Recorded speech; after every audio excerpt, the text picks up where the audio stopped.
जय श्री राम दोस्तों। आज की जो कहानी है ये इंसान के कर्म पर डिपेंड करती है। इंसान का जब कर्म अच्छा होता है तो उसका जीवन अच्छा हो जाता है। उसका जीवन कब अच्छा होता है, कर्म कब अच्छा होता है? जब उसकी सोच अच्छी होती है और एक सोच से पूरी ज़िंदगी बदल जाती है। आइए कुछ इसी कर्म के ऊपर और विचार के ऊपर एक कहानी मैं आपको सुनाना चाहता हूँ, जो कहानी सत्य है। ये कहानी एक राजा वीरभद्र के समय की है। उस समय राजा जी मन में विचार किए, कहीं किस प्रसंग में सुने थे कि भगवान का बाल रूप का जो चित्र है वो घर में रखने से हमेशा आनंद और हर प्रकार से सुख शांति घर में वास करती है।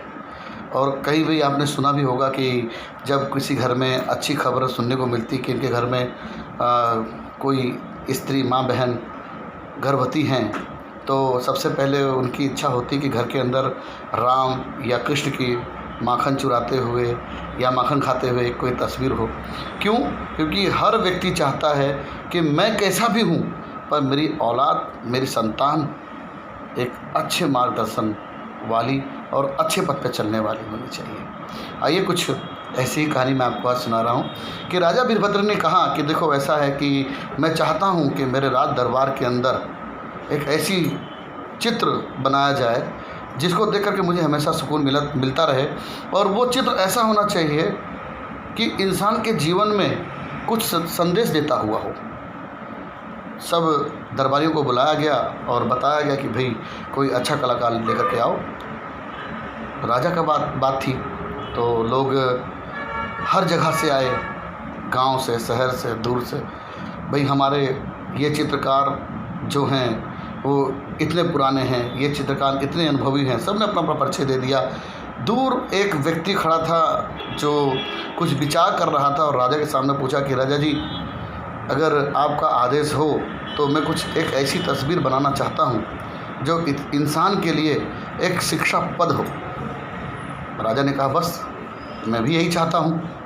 उसने कहा ठीक है, आप जो चाहें वो आपको सुविधा मिलेगी। और चित्रकार बोला कि देखो, ऐसा है कि यदि मैं अगर ऐसा चित्र नहीं बना पाया जो इंसान के शिक्षा पद हो तो आपकी जो इच्छा वो करिएगा। राजा ने कहा अगर ऐसी कोई चित्रकलाकारी बना दी तो आपको मुँह मांगा इनाम दिया जाएगा। राजा अपने शर्त पर कायम रहना चाहता था और चित्रकार अपने शर्त पर। चित्रकार ने कहा, वहाँ भीड़ हज़ारों की थी, पर ध्यान रखो कि जब तक ईश्वर कृपा नहीं करता ना, आपको हज़ारों में से कोई एक चुनता नहीं है। पर जब ईश्वर कृपा हो जाती है तो लाखों में एक आदमी होता है जो परमात्मा के करीब होगा। परमात्मा पे जिसकी असीम कृपा होगी वो लाखों में एक चुना जाता है। आज उसकी किस्मत जाग गई। बहुत गरीब था, दयनीय स्थिति में जीने वाला चित्रकार था। लोगों ने देखा भी, सोचा भी कि भाई ये क्या चित्र बनाएगा, क्योंकि सबके मन में जब तक विचार आता तब तक उसने बोल दिया था कि भाई मैं इस प्रकार से संदेश देना चाहता हूँ लोगों को। राजा ने कहा बोल तुझे क्या चाहिए? चित्रकार ने कहा भाई देखो, मुझे एक सुंदर बालक चाहिए, क्योंकि पहले जो तस्वीरें बनती थी वो व्यक्तित्व को देखते हुए बनती थी और चित्र भी ऐसा होना चाहिए जो मन को मोह ले, आदमी देखते मुग्ध हो जाए। तो इसी प्रकार से उसने मन में विचार किया भाई बालक को लाया जाए। गांव में सब ने बालक ढूंढना शुरू किया। एक बालक, दो बालक, 10 बालक, ऐसे कई बालक देखे गए। चित्रकार ने एक बालक को देखा जो अर्धवस्त्र में था और घुंघरालू बाल थे। उसकी मुस्कान बहुत प्यारी थी। चित्रकार ने कहा भाई एक काम करो, इसे ही देखते हुए मैं चित्र बनाना चाहता हूँ और इस बालक को हमारे जहाँ कार्यालय है वहाँ लेकर के आइए आप, जहाँ चित्रकार अपने कागज़ को, कलर को रखता है, हर प्रकार की चीज़ें रखता है। वहाँ पर लेकर गए और उसको जब बनाया गया तो इतना सुंदर चित्र बनाया उसने। ऐसा लग रहा था कि जैसे वो बालक किसी को पकड़ना चाहता हो। जो देखने वाले थे वो सोचते थे शायद वो बालक अपनी माँ को पकड़ना चाहता हो। कुछ लोगों ने बोला शायद बालक मथनी पकड़ना चाहता हो, जिससे मंथन करते हैं कुछ गांव के अंदर, शायद यहाँ के अंदर किस भाषा में आप समझ जाना, दही मथने वाला। कुछ लोगों ने कहा शायद किसी गोपी को पकड़ना चाहता हो, मगर चित्रकार का मन नहीं भरा था। उसने कहा राजा जी जब देखे कि बालक तो कहीं एक कदम आगे एक कदम पीछे है, एक हाथ ऊपर एक हाथ नीचे है, ये क्या पकड़ना चाहता है, इसका क्या संदेश है। चित्रकार ने कहा कि महाराज अभी ये चित्र अधूरा है, इसको पूर्ण करने के लिए मुझे एक व्यक्ति ऐसा चाहिए जो चेहरे से ही भयंकर दिखता हो। बोला क्यों? बोले तब मैं आपको बताऊंगा। बोले ठीक है भाई, राजा का आदेश। देखिए, किसी भी कार्य को करने के लिए समय ज़रूर लगता है। अगर अच्छा कार्य है तो राजा ने कहा भाई, आदेश दिया, जो भी हमारे राज्य में व्यक्ति दिखाई पड़े, जो भी कीमत लेना चाहे उसे बोलना दे देंगे, पर इस चित्र को हमारे पूरा कराओ। सबको लालसा हो गई आधी चित्र देख करके कि पूरा चित्र का माहौल क्या होगा।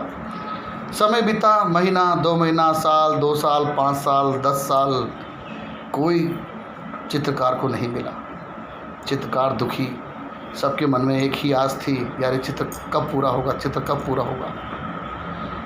आशा नहीं तोड़ी उसने, विश्वास रखा ईश्वर पर कि अगर भगवान है तो मेरी मदद करेगा, मेरी गरीबी दूर होगी, क्योंकि मेरी लगन जो है वो ईश्वर से है और दूसरी लगन जो है वो धर्म से है।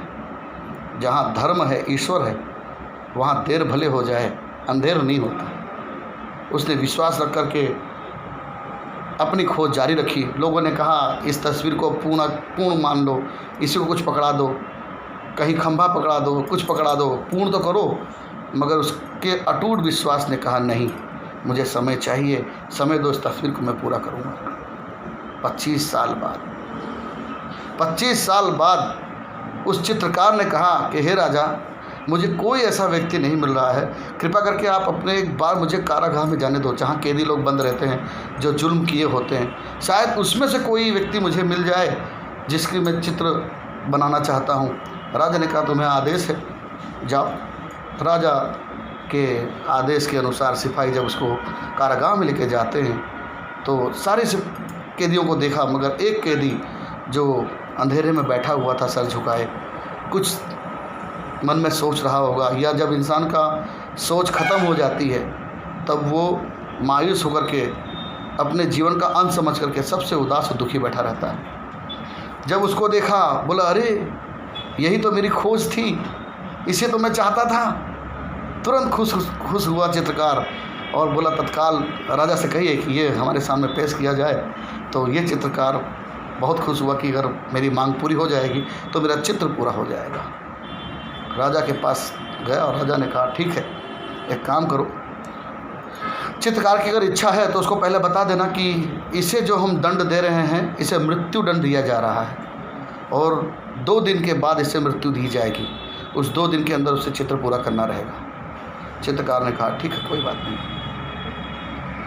पेश किया गया, बहुत सुंदर तस्वीर बनाई उसने, इतनी सुंदर तस्वीर बनाई कि राज दरबार में जब पेश किया गया सब राज दरबारी देख करके लालायित हो गए। अरे वाह वाह, सब उसकी सराहना करने लगे, क्या चित्र बनाया तुमने। जो देखे बोले भाई ये क्या है।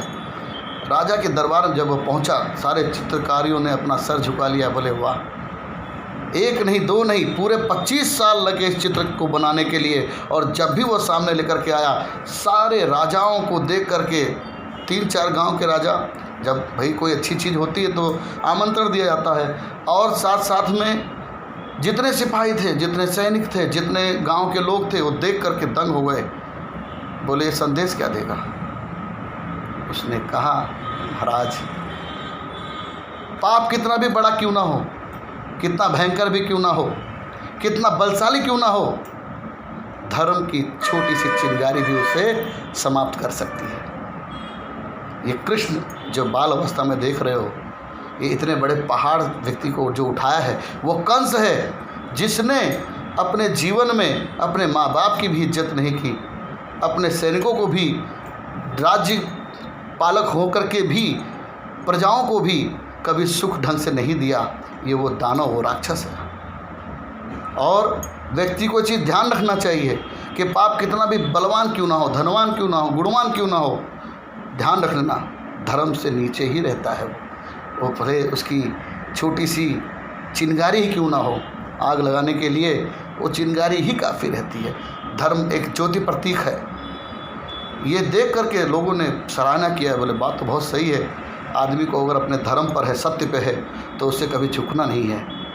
और उस चित्र को जब देखा जिसे फांसी होने वाली थी, उसने कहा कि भाई सबने सराहना की है तो मैं भी देखना चाहता हूँ कि मैं कैसा दिख रहा हूँ। एक बार तो मरते मरते मेरी आखिरी इच्छा है, वो चित्र को मैं देखना चाहता हूँ। राज दरबार में उसको बुलाया गया। जब उस चित्र को देखा उस व्यक्ति ने, तो आँख में आंसू भर करके फूट फूट के रोने लगा।